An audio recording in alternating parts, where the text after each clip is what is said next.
صلى الله عليك يا سيدي ويا مولاي يا رسول الله.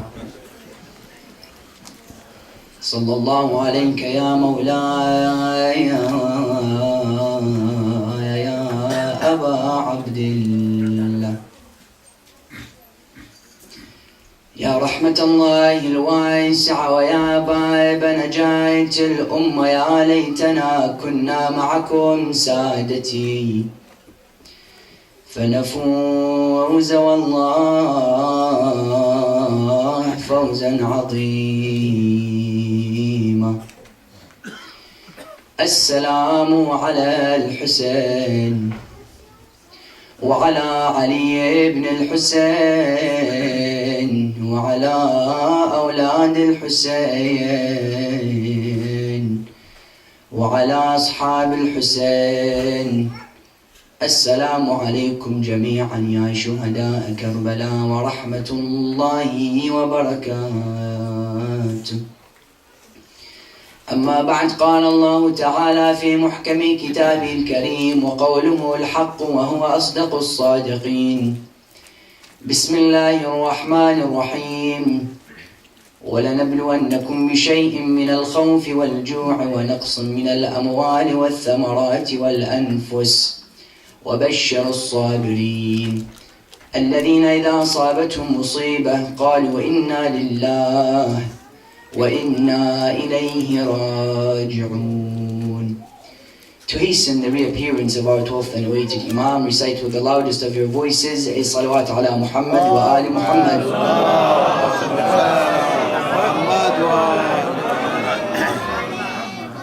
Respected brothers and sisters in Islam, Assalamu alaikum wa rahmatullahi wa barakatuh. I begin in the name of Allah, the most gracious, the most merciful. Allah, the Lord of the skies and the earth. Allah, the one who created, perfected, and thus guided. Allah, the Lord of Moses. Allah, the Lord of Jesus. And Allah, the Lord of the greatest, the seal, and the manifestation of all prophets, Muhammad sallallahu alayhi wa sallam.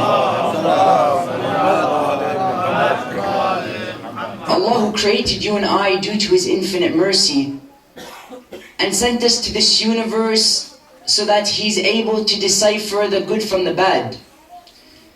Because many a times as human beings we are sent to this universe, yet we live as if we have no purpose of existence. Because when Allah subhanahu wa ta'ala sends the human being, He sends him with a purpose. And when a human being understands his purpose, he doesn't live wasting his time in mundane issues.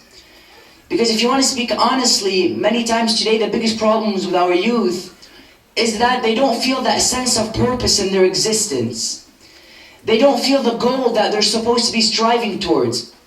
They feel as if their only goal is to study, eat, live, yet they don't see anything that transcends these physical needs that they have as human beings. When as human beings we come to a conclusion and we study how Allah Azza wa Jal created the human being, and He created him with a purpose, where Allah says, تَبَارَكَ الَّذِي بِيَدِهِ الْمُلْكِ وَهُوَ عَلَى كُلِّ شَيْءٍ قَدِيرٌ الَّذِي خَلَقَ الْمَوْتَ وَالْحَيَاةَ لِيَبْلُوَكُمْ أَيُّكُمْ أَحْسَنُ عَمَلًا. Allah says, glory be to He who created death and life to test you, to see whom amongst you is from the good doers and whom amongst you is from the bad doers. Because the nature of the human being is that you never know him until he's tested. How many people have you seen? They claim to be believers, even those who were living amongst the Prophet himself, they claim to be supporters of the Prophet. Yet when it came time for their test, they find that their true identity, their true colors began to become exposed. Was it not Shaitan himself who, some ahadith come and put it, for 6,000 years he's worshipping Allah subhanahu wa ta'ala. 6,000 years. Yet the minute Shaitan was tested, his true colors appeared. He said, Ya Shaitan, I command you to prostrate down to Adam, Ya Iblis. Shaitan sits down for a few minutes. He says, me? Made of fire? Prostrate to somebody made of mud? You think I'm crazy? He says, أنا خير منه خلقتني من نار وخلقته من طين. He says, I am better than him. You created me from fire and you created him from mud. Shaitan for 6,000 years is worshipping and glorifying and doing tasbih of Allah Azza wa Jal. Yet once Shaitan was tested and commanded by Allah to do something, his true colors were exposed. And that's why the concept of test, the philosophy of test in Islam has to be made very clear. Because once we understand that we are tested as human beings, and once we understand that we've been sent for a purpose, then we begin to live as if we are in a test. Now I ask you a question. If a teacher came to you and told you, you're going into this classroom, right? And there's a test. On other days when there's no test in the classroom, you walk in, you're not focused, you can care less what's going on. Yet when the teacher comes and tells you there's a pop quiz, there's a test, all of a sudden you begin to panic. Test? Who? Why? When? You begin to look around. What's going on? You try to use this mind of yours. Why? Because you know there's something that's going to test your abilities. You know something is going to push you to the limit, as one says. When you understand this life is a test, you begin to feel as if you're pushed to your limits 24/7. Where Allah says, الَّذِينَ جَاهَدُوا, those who strive and struggle and give and spend and teach. Why? Because they know this life is a test. That's why you find many people today, we live in a world, a multifaceted society, a pluralist society, where people who are following many different beliefs. You find many times people tend to lose their faith when they're faced with difficulties. Once they see tragedies taking around in the world, such as Haiti, for example, the flood, or floods in Pakistan, or you find, for example, the hurricane of Katrina, or you find the hurricane in bomb in Iran a few years ago, you find many people, when they don't understand these natural disasters, besides blaming nature, they blame Allah subhanahu wa ta'ala. They say, you're telling me that a God of nature, or a God of mercy, a God of love, a God of compassion, is causing this injustice around the world? What kind of God of justice is this? Many people come and pose this question, especially our youth. They come and they ask their parents, for example, Dad, in Islam Allah teaches that He's merciful. الَّذِي كَتَبَ عَلَى نَفْسِهِ الرَّحْمَةِ, one who decreed upon himself mercy. Yeah, I don't understand how these volcanoes are taking place, how these hurricanes are taking place, how these floods are killing innocent people left and right. The question that arises, are all tests related to Allah subhanahu wa ta'ala? Is Allah the cause of all tests? No. There are three reasons why tests take place. The first reason why tests take place is because of our own what? Ignorance. Because of our own ignorance. Now if you're driving, and you're not a good driver, and you get in a car accident, and the person next to you dies, are you going to blame Allah? Or should you be blaming your driving skills? Maybe if you're a better driver, maybe the person sitting next to you wouldn't have died. Atheists today come and tell you that, listen, you say that your God is just, you say that your God is filled with mercy, then how could God cause for example, my husband to die? This is not a God of mercy. Well, maybe if you were there, you were not in that bar at 6 o'clock a.m. and that fight took place, maybe you would have died. Or people come and say, why am I sick? Well, maybe if you take care of your hygiene, you wouldn't be sick. People mix the will and intention of Allah and the causes of the events caused by Allah with their own miss and shortcomings. That the first reason why tests take place is not because of Allah, but because of your own shortcomings and your own ignorance. The second reason is because of natural disasters. And these natural disasters can't be controlled by anyone except Allah subhanahu wa ta'ala. For example, hurricanes, floods, tornadoes. People come and say a God of mercy causes these kinds of things to happen. What kind of God is this? See, the problem is, people come and say, you know, in World War II, these many people were killed. In 9/11, these many people were killed. Your God knew this was going to happen, and He didn't stop it. If I was to come, for example, and ask you a question, if you knew 9/11 was going to take place, would you have stopped it? Absolutely. Yet God knows it was going to happen and doesn't stop it. This makes me better than God. These are the arguments that the atheists come with. The atheists.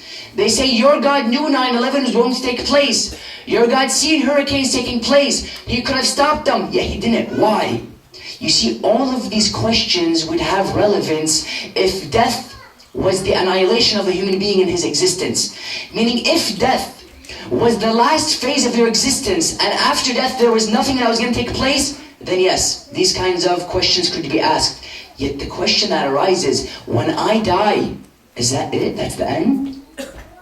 As in, if these people were killed and then that's it, this world is done, then yes, you can come with an argument. Yet the idea is that once he dies and he's resurrected, justice is going to take place, because the human being looks at things from one aspect. Allah looks at things from all aspects. Because sometimes we look at, for example, dictators. We say, how could Allah let such a dictator kill these kinds of people? Well, we as human beings are looking at it from one perspective. Yet Allah is looking at it from multiple perspectives. It's just like, for example, if I'm walking and I see that a man runs to another man and he begins to beat him.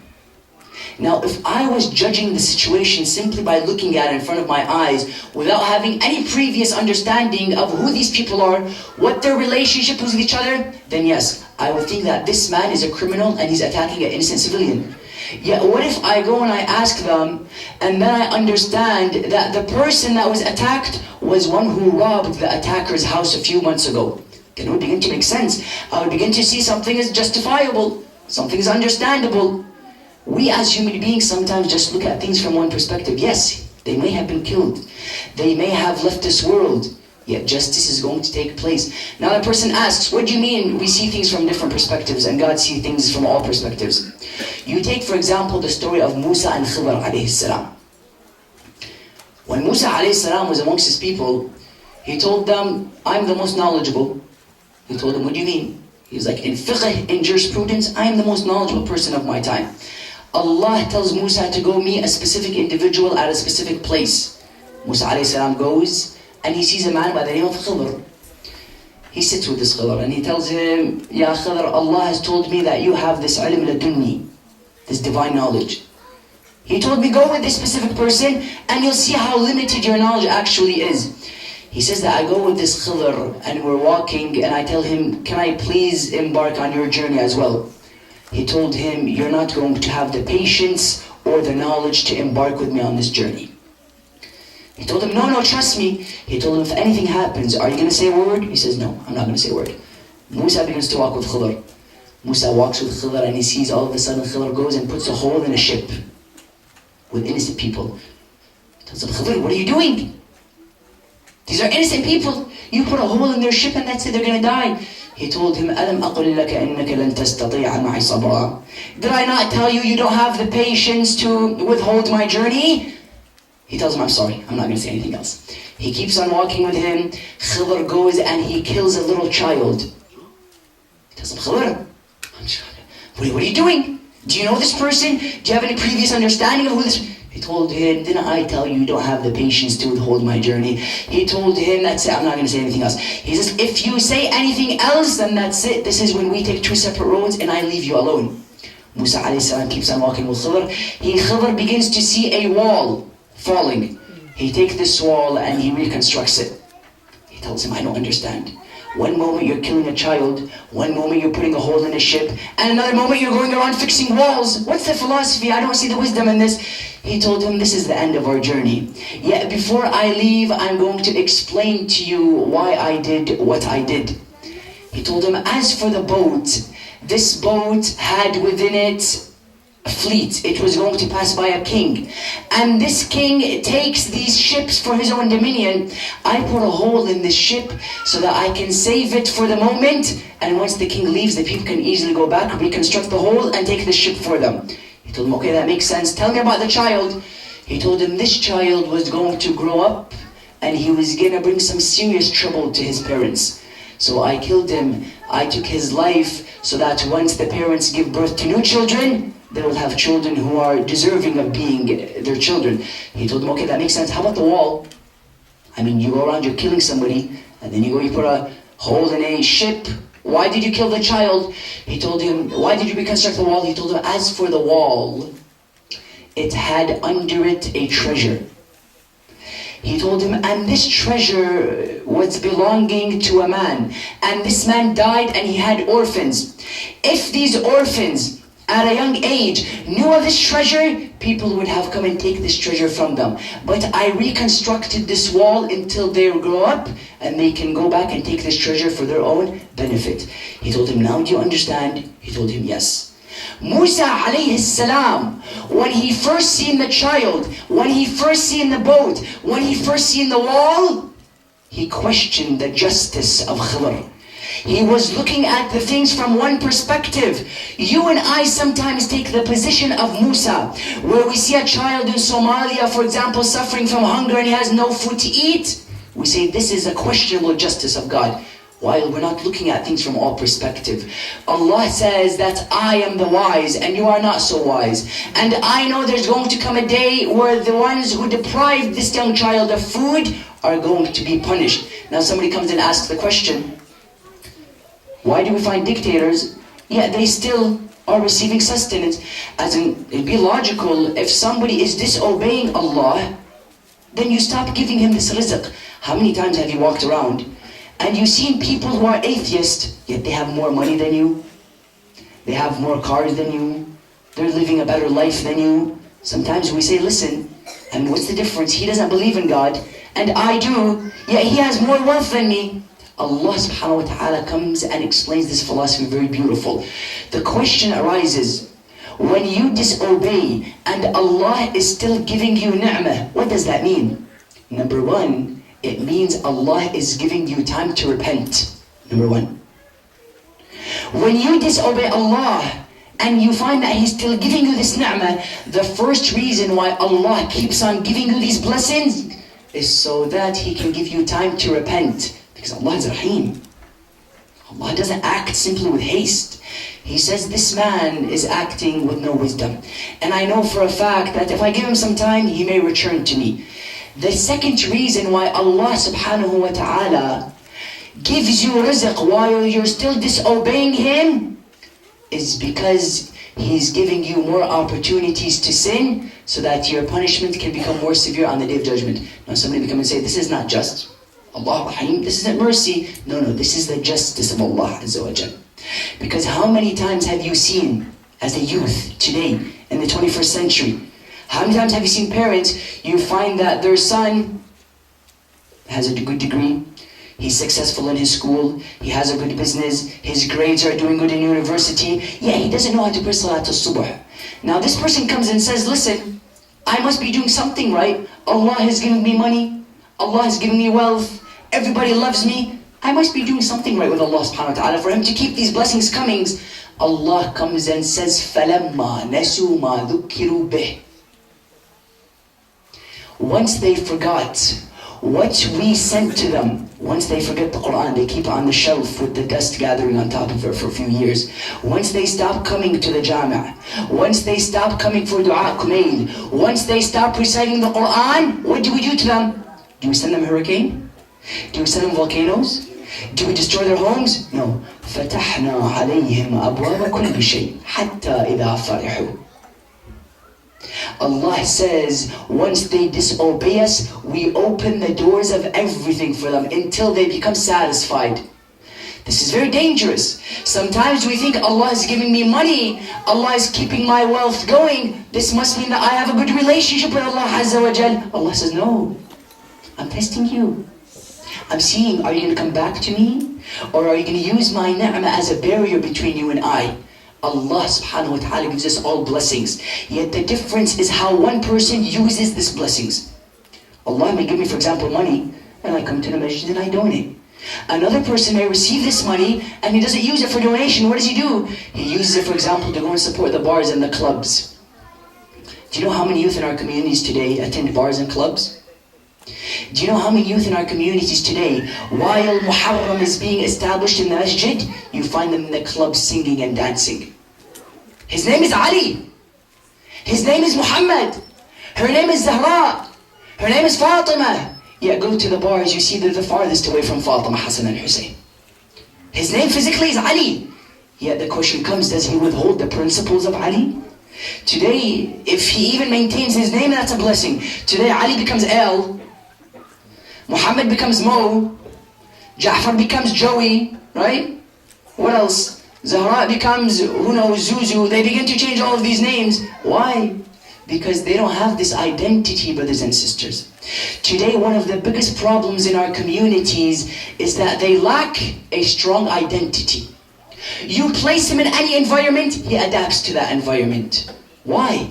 Not because he's a bad person, not because he's evil, but because he's not confident with the identity that he has. Today, our youth lack this confidence with Islam. As in when he's walking in school and everybody around him is doing un-Islamic principles, he has two choices. Either he stands firm in his character or he adapts to the character of the people around him. A person of strong character will maintain his character until the people around him begin to follow what he's doing. Because you have two kinds of people. The first person is shaped by the environment. You put him in this environment, all of a sudden he begins to act like them.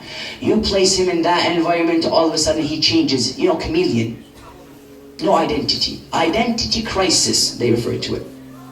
You place him in an environment, he adapts to it. Yet the second person, no. The environment adapts to him. And this is crucial to understand. Not he adapts to the environment, but the environment adapts to him. You take somebody like Imam Hussain alayhi salam, for example.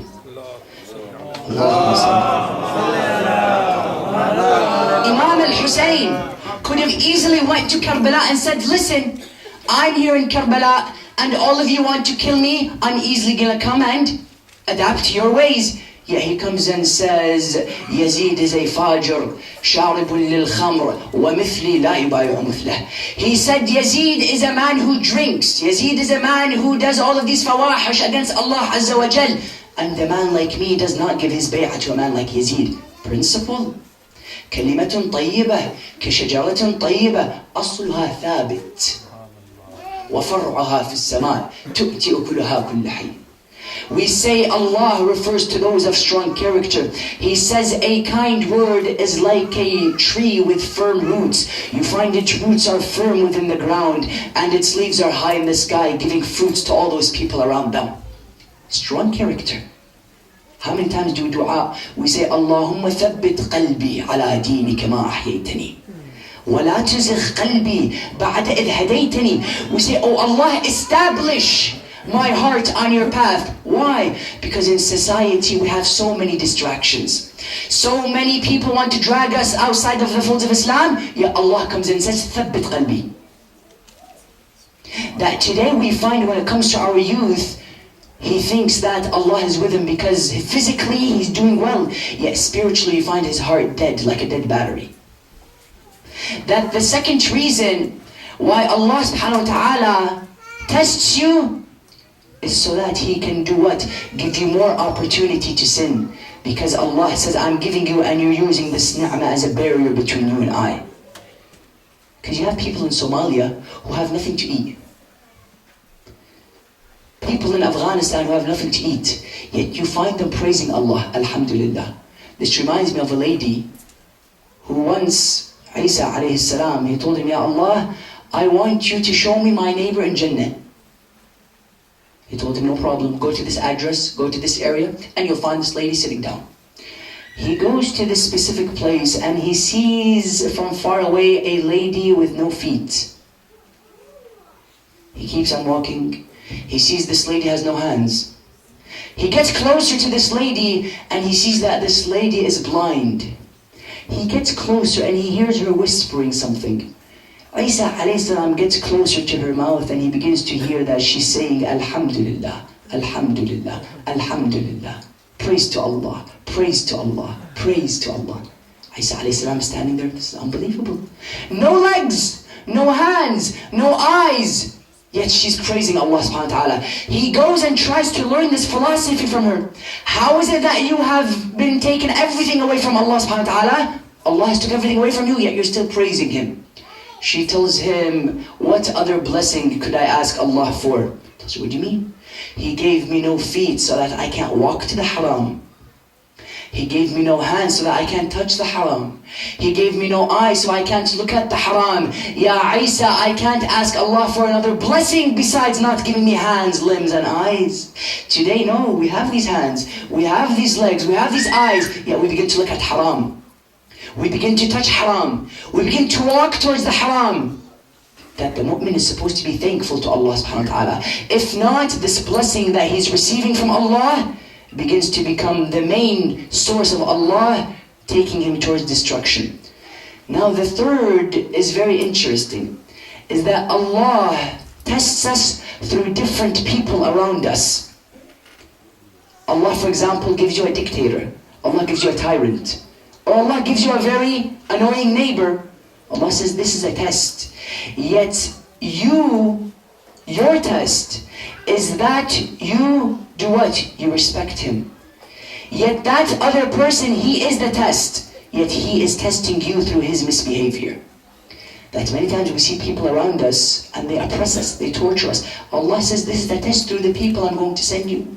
That today we find people all around the world, right? In Bahrain and in Pakistan, in Iraq, they're being oppressed by the dictator. This is a bala from Allah subhanahu wa ta'ala. Now people may come and ask, how does Allah test us? The verse I began with, what does Allah say? وَلَنَبْلُوَنَّكُمْ بِشَيْءٍ مِّنَ الْخَوْفِ وَالْجُوعِ وَنَقْصٍ مِّنَ الْأَمْوَالِ وَالثَّمَرَاتِ وَالْأَنفُسِ وَبَشِّرِ الصَّابِرِينَ. Allah says we're going to test you through fear, through hunger, through taking away from you your food, through lack of lives.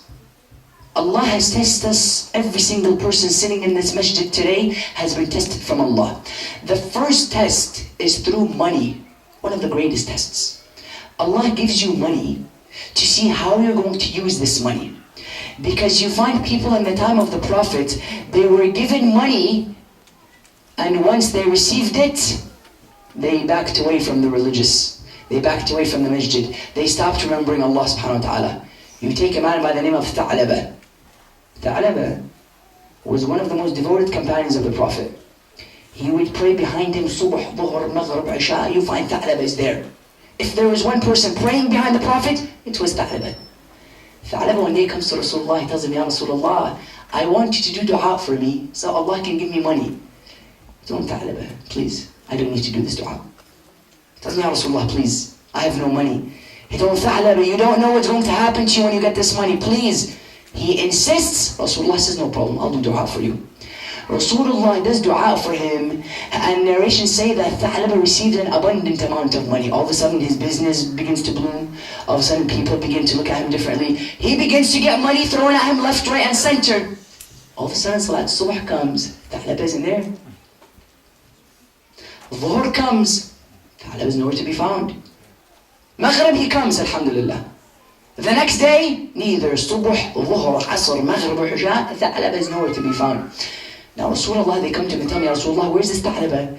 He said, I knew exactly what was going to happen to him. Once he received this money, he's going to back away from Allah. Didn't you see why I stopped him from telling me to ask Allah for his money? Because I know what's going to happen to him. Many times we have Tha'labas in our community. When he's not well off, he's in the masjid. You find him coming and sitting.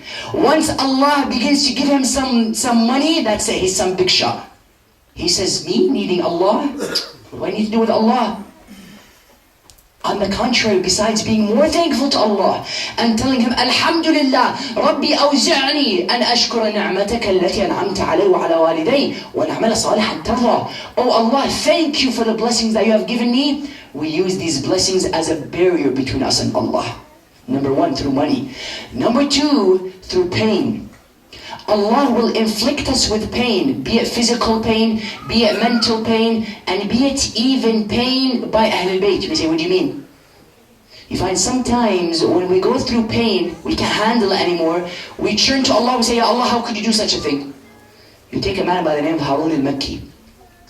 Harun al-Makki lived in the time of the Prophet. This Harun came to Imam Sadiq alayhi salam. He lived in the time of our sixth Imam Sadiq.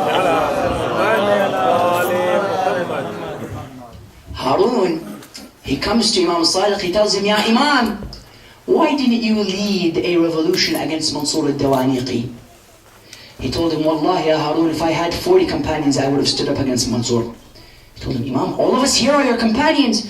He says, count them, 1, 2, 3, 5, 10, 20, 40. He told him, here it is, 40 people. Ya Allah, let's get up.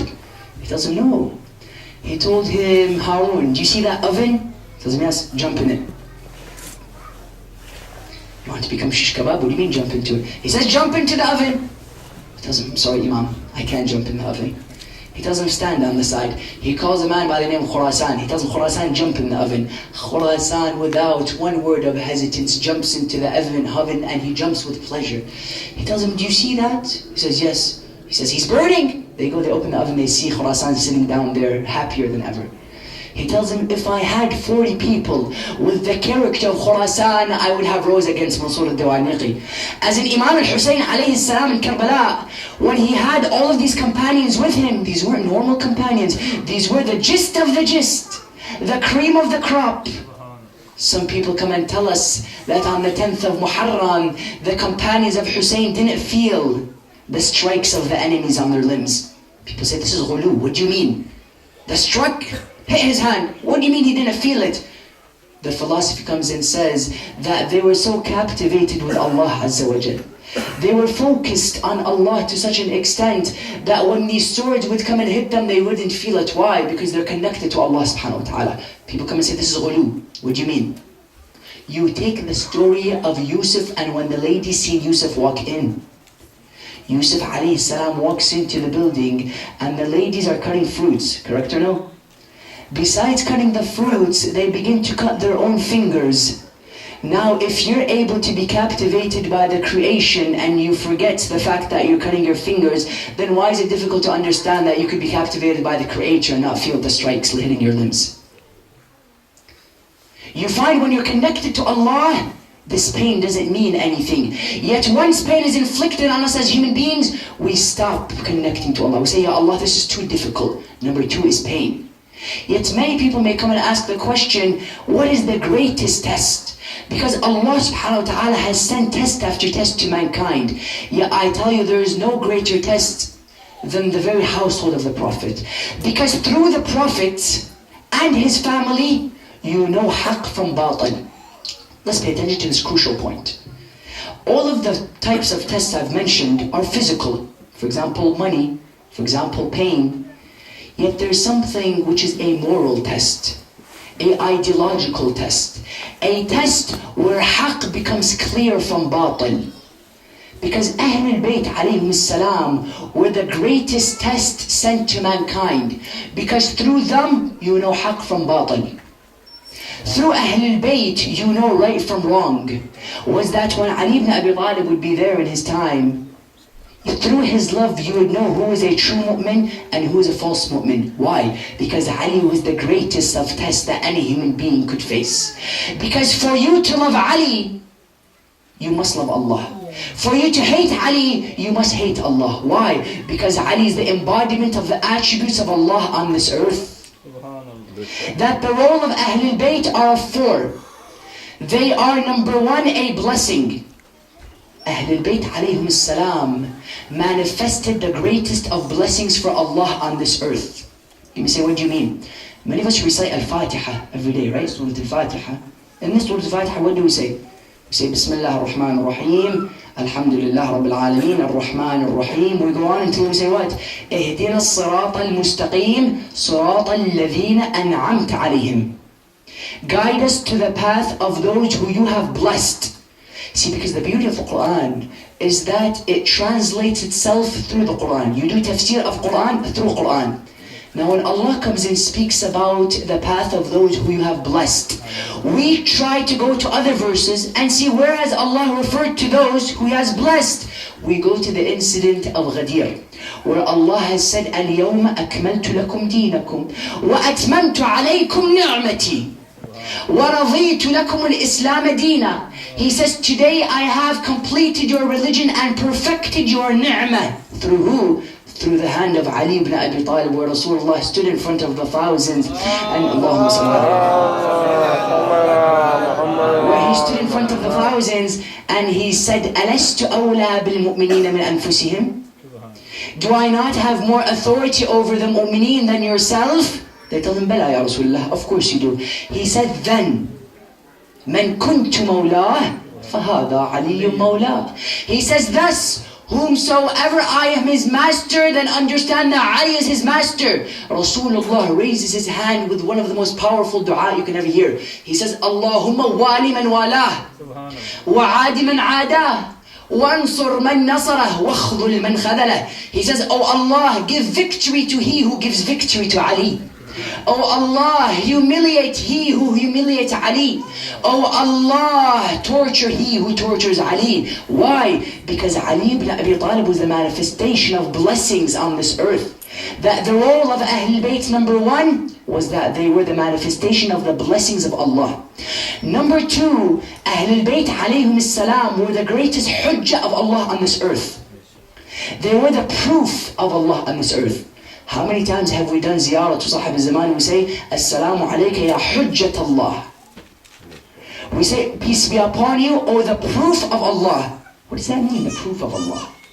Meaning, if you want to know Allah subhanahu wa ta'ala, you have to go back to those who manifested His attributes. If I want to know Allah's rahmah, I go to the one who is sent as a rahmah. That, I find it very surprising. Many people today, they say, we know Allah, but we don't need to go through Ahlul Bayt. It's optional. I mean, I can go through this, I can go through that. It's almost as if Allah orchestrated the religion. He put nubuwwah, He put imamah, He put adil, and then He's seen these 5 nice individuals. He said, let me make them a part of the religion. No. أَوَّلَ مَا خَلَقَ اللَّهُ نُورُ مُحَمَّد. The first thing that Allah created was Al-Muhammad. They were the foundation, and then the world was created on top of them. Many people say Ahlul Bayt are something additional. No. Ahlul Bayt are the original. Was it not Rasulullah who comes and says, to everything there is a foundation, and the foundation of Islam is love for us, Ahlul Bayt. Foundation, not something additional. The foundation of Islam is love for Ahlul Bayt. That Ahlul Bayt, through them I know Allah. Very crucial point I want to make. Through Ahlul Bayt we know Allah. Imam Sadiq, he refers to Ali ibn Abi Talib. He says, Assalamu alayk, ya babullah, allati la yu'ta illa minha. He says, peace be upon the door that no one can reach Allah except through it. Don't we all say in the Quran, وَأْتُوا الْبُيُوتَ مِنْ أَبْوَابِهَا? And reach the houses through their doors. Physically, yes, Allah may be referring to the social etiquette when entering the house. Yeah, Allah goes into deeper. Allah is speaking esoterically when it comes to this verse. He says, enter the religion of Islam, enter the kingdom of Allah through the door. Now, if you want to know Allah, you have to go through Muhammad. If you want to know Muhammad, you have to go through Ali. If you want to know Ali, you have to go through Fatimah. Why? Because Imam al-Hasan al-Askari comes and says, نحن حجة الله على الناس وأمنا فاطمة حجة الله علينا. He says, we are the proof of Allah on this earth, and Fatimah is the proof of Allah on us. Meaning, what Ahlul Bayt are to us, Fatimah was to Ahlul Bayt. Fatimah was that role model. Qutb al-Ruha, as they refer to it. The center of the court. That's why you find in Ahl al-Kisa, when Jibreel came and asked, he said, Ya Jibreel, he asked Ahl al-Bayt, Man taht al-Kisa? Ya Rasulullah, who is under this cloak? Did he say Ali, his cousin, his wife, and his 2 sons? Did he say Muhammad, his daughter, his 2 grandsons, and his cousin? No. He says, Hum Fatimah wa abuha, wa ba'luha, wa banuha, wa sirr al-mustawda'i fiha. He says, it's Fatimah. Number 1, Fatimah. Bulantar salawat.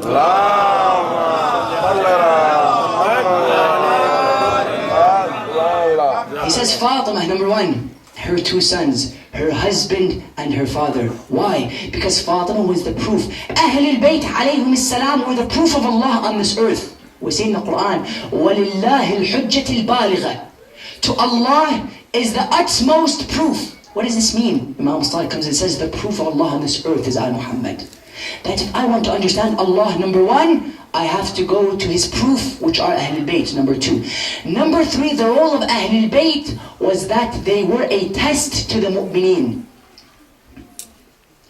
Fatima al-Sughra, the daughter of Imam Hussain, gave one of the most eloquent presentations once she reached the land of Kufa. Once she was in Kufa, she said one of the most powerful speeches that she came up with. What did she say? She says, Ya Ahl al-Kufa, Ya Ahl al-Makri wal-Ghadr, Inna Ahl al-Bayt, Inna Allah abtalana bikum wa abtalakum bina. She says, indeed Allah has tested us through you and tested you through us. What does this mean? Inna Allah abtalakum bina wa abtalana bikum. Allah has tested you through us and tested us through you. Okay, we can understand how Ahlul Bayt were tested through those who were around them. The difficulties they had to face, the ignorance, the stupidity, the questions that they were asked. I mean, Ali ibn Abi Talib, he says, Saluni qabla an tafqiduni. They ask him, how many pieces of hair do I have in my head? You can imagine how much they were tested. Yet how were the people tested through Ahlul Bayt? We understand. Ahlul Bayt were tested through the people. Yet how were... We understand that the people were tested through Ahlul Bayt. How were Ahlul Bayt tested through the people? This is a crucial point that we have to understand. Ahlul Bayt, the people were tested through them. How? Because when Ahlul Bayt alayhim salam come into the picture, you have no choice except to follow them. Because going against them is going against haqq. What does Rasulullah say? He says, Ya Ali, ma habbaka illa mu'min. Wa ma abghadaka illa munafiq. He says, Ya Ali, no one has loved you except if he's a mu'min. And no one has hated you except if he was a munafiq. That means Ali is this dichotomy. Ali is this polarizing factor between truth and falsehood. That once Ali comes into the picture, there's no more question between haqq and batil. It becomes a cutthroat line between the two. Today you go to some sects and you hear, Sayyiduna Yazid qatal Sayyidina al-Hussein. Our master Yazid has killed our master Hussein. I mean, how this works, I don't know. Both of them are masters and one has killed the other. I mean, it doesn't make sense. There has to be good and evil come into the picture. There has to be an oppressor and an oppressed. When Ahlul Bayt come into the picture, what happens? Haqq is clearly deciphered from evil. That's why you find Abdullah al-Ansari, he says, we would test our people through the love of Ali. If they had love towards Ali, we know that they have true iman. And if they had envy and hypocrisy and hate towards Ali, then we know that their iman is fake. The question is why, brothers and sisters? Because Ahlul Bayt alayhim salam were a test to the people. They exposed hypocrisy around them. It's like, for example, they were a white sheet. When there is a white sheet, a black dot becomes very clear once it's placed on this sheet. But if everything is black, you mix with them. Ahlul Bayt brought this white sheet to society. Evil was easily exposed and haqq was easily prevailed. That's why you find one day, one of the imams of Ahlul Bayt, he was in Hajj. A man comes to this imam. He tells him, Ya ibn Rasulullah, Alhamdulillah, look how many hujjaj we have. They're all doing the tawaf. He tells him, no, come closer. He puts his two fingers in his eye and he sees pigs and monkeys doing the tawaf around the Kaaba. He tells them, these aren't people, these are pigs, these are animals. They say, why? Because they say La ilaha illallah, but their actions don't define La ilaha illallah. They say we love Ali, but when it comes to action, they are the farthest away from Ali. Just like our youth today, he says, brother, I don't need to worship Allah. Why? Brother, because the love of it is in this heart. You know this nice heart that we have. He says, Allah is in my heart.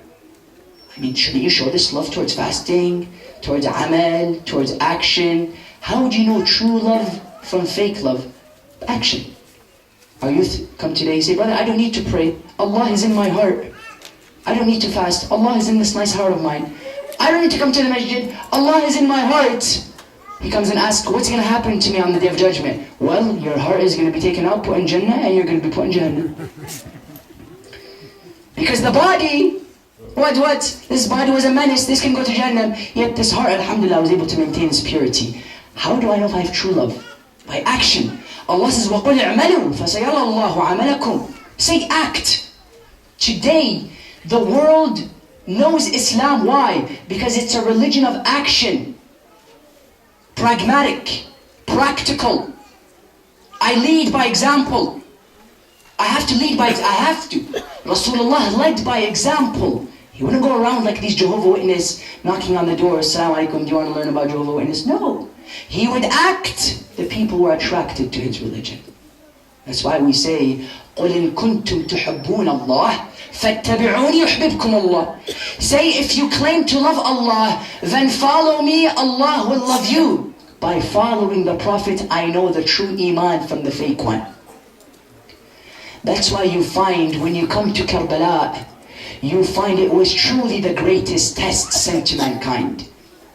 It's referred to as Karbala, Karbun wa Bala. Karb, problems, misery, and Bala, a test. Karbala was the greatest test because in Karbala, the foundation of evil was established. فَلَعَنَ اللَّهُ أُمَّةً أَسَّسَتْ أَسَاسَ الظُّلْمِ وَالْجَوْرِ.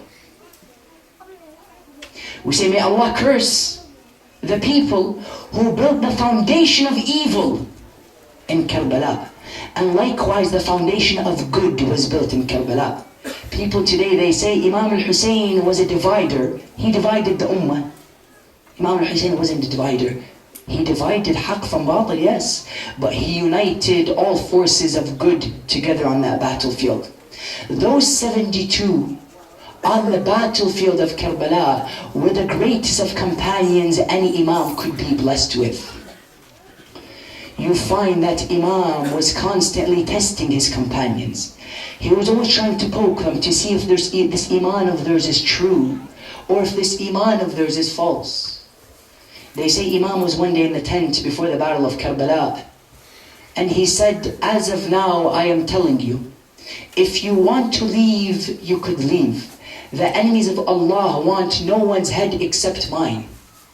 Ya Muslim ibn Awsajah, if you want to leave, you can go back to your family. Ya Habib ibn Mudahab, if you want to leave, you could go back to your family.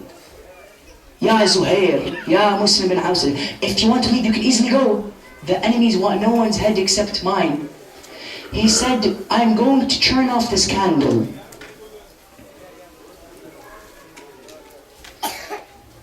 He said, I'm going to turn off this candle. In case you're embarrassed, you can get up and go back to your family. They turn the candle off. Imam waits for a few moments. He sits down. He turns the candle back on. He sees that the same exact companions that were there before the candle was turned off are still the ones sitting down there in the camp. He tells him, Ya Muslim, why haven't you got up and left the camp? I gave you the opportunity to leave. He told him, Ya Imam, Wallah, if we were killed more than 1,000 times, resurrected, brought back to earth once again, and killed once again for the sake of you, Ya Aba Abdullah, Wallah, it means nothing to us. Companions, true companions. Today we don't have this character with Imam Hussain alayhi salam. We say Assalamu alayk, right? Peace be upon you, Ya Imam. Once Muharram finishes, we go back to the clubs. What kind of Hussain character is this? We say, Ya Hussain, we love you. We go back in the car and we blast this music. Which Hussain are you speaking about? A Hussain as a novel, as a story, as a culture? Yes, maybe that's what Hussain wants. Hussain was a man of action. Hussain was a man who led by example. Today our society unfortunately has took Hussain not as an example but as a cultural novel. Our youth have to we all have to understand that Imam al-Hussain alayhi salam was a man who came to transform not our storybooks but to transform our character. That's why you find the companions stay. And he tells him, Wallah, Allah hasn't blessed me with better companions than you. Muslim, Habib, Zuhair ibn al-Qaym. Not only companions gave their life away for Aba Abdullah, but little children gave their life away for Aba Abdullah al-Hussain. You find the two daughters, the two sons of Zainab, Muhammad and Aoun. This Muhammad, this Aoun, narrations tell us one was 14, one was 11. Young boys, yet they had that urge to go back to Allah subhanahu wa ta'ala. People say age is a factor. He's young, brother. Let him enjoy his life. Come on, he's young. Let him go to the clubs. Let him go and listen. Brother, take it easy. He's just 14 years old. Well, did Muhammad and Aoun say we were only 14 years old? No. They go to the battlefield and they give all that they had for the sake of Aba Abdullah al-Hussein. Zainab alayhi salam goes and begs permission from her brother al-Hussein. She tells him, Ya Aba Abdullah, I have 2 sons and they want to go and fight for your sake and for the sake of Allah. He tells her, Ya Zainab, they are young, they are innocent, they still have a life ahead of them. She tells him, Ya Aba Abdullah, Wallah, it is not me urging you. They are urging me to go to the battlefield. Muhammad and Aoun go to the battlefield. They fight for the sake of Allah. They kill a large number of people until the enemies of Allah surround Muhammad and Aoun. And they are attacked, they fall onto the ground. We find an interesting dialogue between Muhammad and Aoun and Aba Abdullah al-Hussein. When Imam al-Hussein heard that Muhammad and Aoun are shouting, they began to say, Al-Ghath, Al-Ghath, Ammah, Ya Aba Abdullah. Come on, help us, come on, aid us, oh my uncle, oh Aba Abdullah. Imam al-Hussein goes and he sees Muhammad and Aoun in their last moments, and he says, may Allah bless you with Jannah, for truly at young ages you gave your life away for the sake of Islam. Yet you find that there was another mother besides Zainab who gave her children away for the sake of Aba Abdullah, and this was no other than al-Baneen.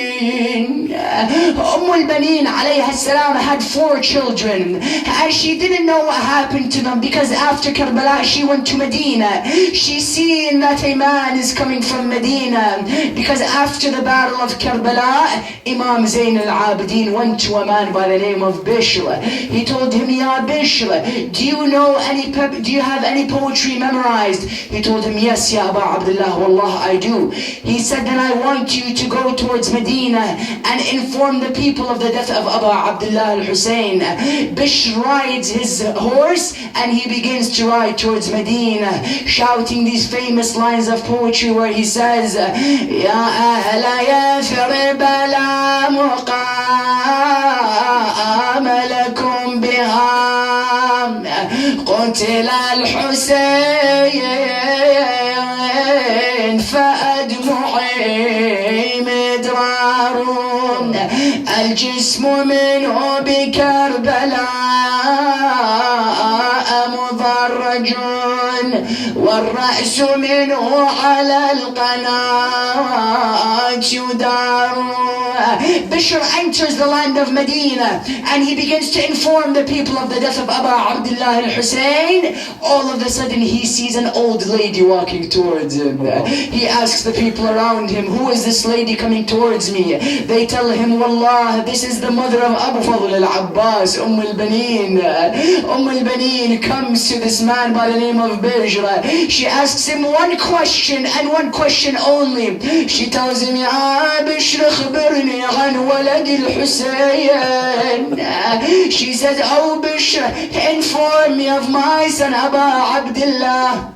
You had 4 sons other than Hussein. You're asking about Hussein?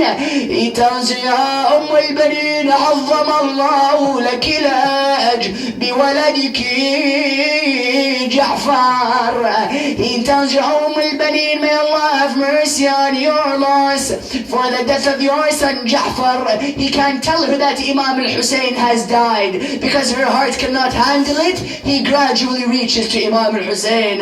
She tells him, did I ask you about my son Ja'far? Tell me about Aba Abdullah al-Hussein.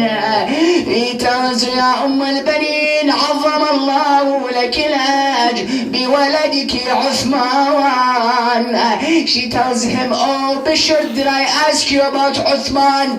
Tell me about my son Imam al-Hussein. He tells her, Ya al-Baneen, عظم الله لك الأجر بولدك Abdullah. She tells him, oh Bishr, wallahi, I've cut my heart into pieces. Tell me about my son Aba Abdullah al-Hussein. He tells her, Ya al-Baneen, عظم الله لك الأجر بولدك قمر بني هاشم عباس. They say that al-Baneen had a baby on her shoulder. When she heard that Abbas was killed, this baby fell from her arms and she fell and fainted as well. When she awoke, she told him, Wallahi ya Bijra, you don't know what you did to my heart. Tell me about my son Abu Abdullah. He tells her, Ya al-Baneen, عظم الله لك الأجر بولدك أبا عبد الله الحسين. She tells him, tell me, how did he leave this world? He told her, the enemy of Allah stood on his chest, and with all that heart, that cold heart that he had, he took the sword and struck the holy head of the Imam numerous times. Assalamu alayk ya Aba Abdullah. السلام عليك يا ابن رسول الله. السلام عليك يا شهيد كربلاء.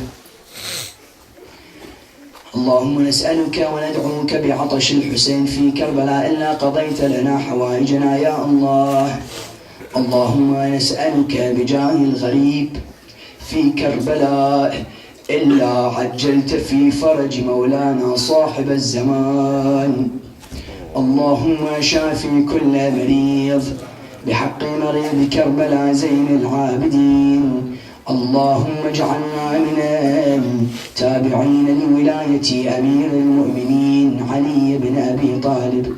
Oh Allah, we ask you to hasten the appearance of our tough and awaited Imam. Brothers and sisters, let us recite Al-Ayat al-Mubarakah. We know that we have many people who are sick, many people who have problems in their life, many people who are facing tests and trials and tribulations in this dunya that we live in. Let's ask Allah subhanahu wa ta'ala with al-ayat al-mubarakah 5 times to hasten the reappearance of our Imam and to make our situation easier. Bismillahir Rahmanir Rahim. Amma yujibul mustarra idha da'a wa yakshifu as-su'. Amma yujibul المضطر إذا دعاه ويكشف السوء. أمن يجيب المضطر إذا دعاه ويكشف السوء. أمن يجيب المضطر إذا دعاه ويكشف السوء. يا كاشف السوء اكشف السوء عنا يا الله. اللهم شافي كل مريض بحق مريض كربلاء زين العابدين. اللهم انصر الإسلام والمسلمين واخذل الكفر والمنافقين. اللهم من أرادنا بسوء فارد ومن كادنا فكيد. Oh Allah, we ask you to bless the mu'mineen and mu'minat in this majlis and to allow us to be of those who support our Tawf Imam in his mission برحمتك يا أرحم الراحمين, and to bless the organizer of this blessed majlis. We recite Surah Al-Mubarakat Al-Fatiha, but before the loudest of salawat ala Muhammad wa ali Muhammad.